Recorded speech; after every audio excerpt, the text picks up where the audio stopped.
ఏ హ్యాండ్తో రాయాలి? 1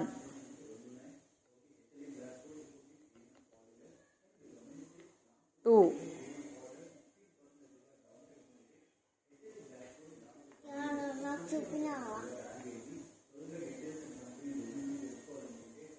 very good. 3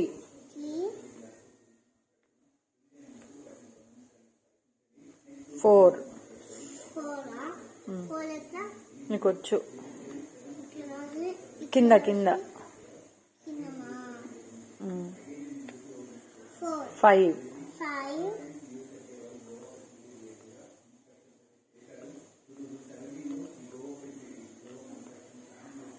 6 7 1 లాగా రాసి వెరీ గుడ్. 8 very good. ఇక్కడ 9 ఏం కాదు రాయి, ఇక్కడ 9 0 రాసి ఇక్కడ నుంచి ఇట్లా అనాలి 9కి. Very good. అది 9.